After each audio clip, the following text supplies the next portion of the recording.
Good morning friends, स्वागत आहे तुमचं आजच्या प्री मार्केट रिपोर्टमध्ये. तर मग चला सुरुवात करूयात आजच्या प्री मार्केट रिपोर्टला आणि जाणून घेऊयात की आज आपल्या स्टॉक मार्केटमध्ये काय होऊ शकतं ते. त्याआधी तुम्ही जर चॅनलवरती नवीन असाल तर चॅनलला सबस्क्राईब करायला बिलकुल विसरू नका. आणि जर हा व्हिडिओ तुम्हाला आवडला तर आपल्या जवळच्या मित्रमंडळींसोबत देखील हा व्हिडिओ तुम्ही शेअर करायला बिलकुल विसरू नका. तर मग चला सुरुवात करूयात आजच्या या व्हिडिओला. सगळ्यात आधी जाणून घेऊयात की काल रात्री US मार्केटमध्ये काय झाले ते. तर US मार्केट हे फर्मली ग्रीनमध्ये क्लोज आहे. ऑलमोस्ट 1.5% आसपास त्यांचे तीनही इंडेक्सेस हे पॉझिटिव्ह क्लोज आहेत. याच्यामागचं बेसिकली रिझन एवढंच आहे की गल्फ कंट्रीजमध्ये होणारी जी काही अपडेट आहे तर त्यामुळे क्रूड ऑइल शांत होण्याचा प्रयत्न करते. आणि मोस्टली याच्यामध्ये जे काही गल्फ कंट्रीज आहेत तर त्या आता स्वतः एकत्र येताना दिसत आहेत आणि ते अमेरिकेला बाजूला ठेवून इराणशी निगोसिएशन करत आहेत आणि त्यामुळे इराण थोडासा शांत आहे.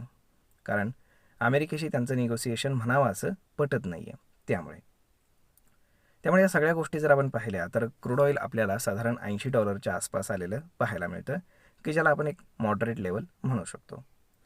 त्यामुळे फार जास्त पॅनिक करण्यासारखी सिच्युएशन बिलकुल नाही आहे. आणि त्यामुळेच पूर्ण जगातले मार्केट्स जे आहेत तर ते रेझिलियंट आहेत आणि व्यवस्थित चालू आहेत. काहीही म्हणावी अशी पॅनिक सिच्युएशन कुठेच नाही आहे किंवा अशी बॅड न्यूज कुठेही येण्यासारखी परिस्थिती देखील नाही आहे. जर आपण आता मिडल ईस्टमध्ये जर पाहिलं तर इराण जे काही ओमानसोबत चर्चा करतो आहे तर त्याचं कन्क्ल्युजन काही फायनल अजून बाहेर आलेलं नाही आहे. परंतु मोर ऑर लेस सगळ्या बाजूनं पॉझिटिव्ह रिस्पॉन्स यायला सुरुवात झालेली आहे. आणि त्यामुळे ही गोष्ट थोडीशी आपण काय म्हणू शकतो पॉझिटिव्ह नक्कीच आहे. त्यामुळे आज आपल्या मार्केटमध्ये जर आपण पाहिलं तर अगेन ऑटो स्टॉक्सला याचा फायदा होऊ शकतो. जे काही क्रूड ऑइलशी रिलेटेड स्टॉक्स आहेत लाईक पेंट स्टॉक्स वगैरे असतील आणि बाकी रिलायन्स वगैरे असेल तर यांना याचा फायदा होऊ शकतो. आता जर आपण पाहिलं तर आपल्या मार्केटमध्ये काल पहिला दिवस होता जेव्हा एक नवीन फायनल क्लोजिंग करण्याचं सिस्टम सुरू झालं आणि त्यामुळे मोठा गोंधळ आपल्याला काल पाहायला मिळाला. कारण मार्केट जिथं ट्रेड करत होतं तिथनं ऑलमोस्ट 150 ते 200 पॉईंटच्या आसपास मार्केट वरती जाऊन क्लोज झालं. शेवटी फायनल क्लोजिंग म्हणजेच ॲक्च्युअल क्लोजिंग आणि फायनल क्लोजिंगमध्ये ऑलमोस्ट 150 ते 200 पॉईंटचा गॅप होता. आणि म्हणूनच आपल्याला मार्केट ऑलमोस्ट 390 पॉईंट प्लस बंद झालेलं दिसतं आहे. परंतु ॲक्च्युअल मार्केट तिथं गेलंच नव्हतं. मग हे नक्की काय आहे तर साहजिकच आहे की जसं मी तुम्हाला सांगितलं की आधी एक व्हिडिओ आपण त्याच्यावरती बनवलेला आहे की हे क्लोजिंग आता कसं ठरणार आहे. परंतु एक गोष्ट लक्षात ठेवा की आपण जास्त पॅनिक होण्याची गरज नाही. कारण सेबीला याच्यावरती आपल्यापेक्षा जास्त काळजी करण्यासारखी परिस्थिती आहे. कारण जर एवढं मार्केट इझिली मॅनिप्युलेट होऊ शकत असेल की जे कालच पहिल्याच दिवशी करून दाखवलं मॅनिप्युलेटर्सनी, त्यामुळे जर समजा हे सिस्टम वर्क झालं नाही तर याच्यामध्ये मोस्ट प्रोबॅबली काही चेंजेस करण्यात येतील आणि जर नाही चेंजेस करता आले तर जुनं सिस्टम पुन्हा लागू करण्यात येईल. त्यामुळे आपण जास्त काळजी करण्याचे कारण बिलकुल नाही आहे.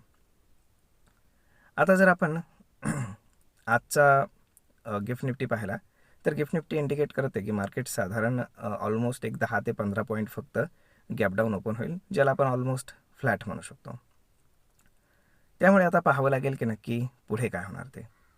आता जर टेक्निकली आपण जर पाहिलं तर 24,500 वरती देखील खूप जास्त पुट रायटिंग आपल्याला पाहायला मिळतं. त्यामुळे अगेन मार्केटमध्ये एक एक लेवल मार्केटवरती जातं हे आपल्याला दिसून येतं. आता मार्केटला इन्फ्लुएन्स करण्यासारखे जे काही घटक आहेत तर त्याच्यामध्ये सगळ्यात महत्त्वाची गोष्ट म्हणजे RBIची MPC मीटिंग उद्या फायनल होते. म्हणजेच उद्या वर्डिक्ट येईल सकाळी 10 वाजता की रेट्स जे आहेत इंटरेस्ट रेट तर ते स्थिर राहतील का, वाढतील किंवा अजून काय होईल. आणि RBI रुपीला डिप्रिशिएट होण्यापासून वाचवण्यासाठी काय काय मेजर्स घेत आहे किंवा इंडियन इकॉनॉमीवरती त्यांचा स्टॅन्स काय आहे, इन्फ्लेशनबद्दल त्यांचं म्हणणं काय आहे, तर या गोष्टीला जास्त महत्त्व राहील आणि ती गोष्ट उद्या मार्केटला ड्राईव्ह करेल. आता आज जर आपण पाहिलं तर जगामध्ये असं कुठलाही फार मोठा डेटा येणार नाही आहे जेणेकरून तो मार्केटला इझिली इन्फ्लुएन्स करू शकतो. त्यामुळे आता पाहावं लागेल काय होतं ते. आता मार्केटमध्ये जर आपण पाहिलं तर PCR रेशो हा पॉझिटिव्ह आहे आणि मोस्टली पुट रायटिंग खूप जोरात चालू आहे आणि त्यामुळे इंडिया विक्स जो आहे तर तो खाली खाली येतानाच आपल्याला पाहायला मिळतो आहे. एकदम मॉडरेट लेवलला आहे जेणेकरून आपल्याला हे समजून घेता येतं की मार्केटमध्ये कुठल्याही प्रकारची पॅनिक सिच्युएशन नाही आहे. तर मग होप सो पाहूयात काय होतं ते पूर्ण दिवसभरामध्ये. आता जर आपण FIS-DIचा डेटा जर पाहिला तर FIS अगेन काल बायर्स होते. त्यांनी साधारण 1,000 कोटींच्या आसपास खरेदी केल्याचं पाहायला मिळतं. तर डोमेस्टिक इन्स्टिट्यूशन्सनं देखील 1,700 कोटींच्या आसपास बाईंगच केल्याचं पाहायला मिळतं. त्यामुळे एकंदर जर सगळ्या गोष्टी जर पाहिल्या तर विन विन सिच्युएशन आपल्याला पाहायला मिळते मार्केटमध्ये देखील आणि स्टॉक्समध्ये देखील. तर मग होप सो सगळं काही व्यवस्थित व्हावं हीच आपली अपेक्षा. तर मग भेटूयात पुढच्या एका नवीन व्हिडिओमध्ये. तोपर्यंत हा व्हिडिओ ही माहिती तुम्हाला कशी वाटली हे तुम्ही आम्हाला कमेंट करून नक्कीच सांगा. आणि जर आवडली असेल तर आपल्या जवळच्या मित्रमंडळींसोबत देखील हा व्हिडिओ तुम्ही शेअर करायला विसरू नका. धन्यवाद.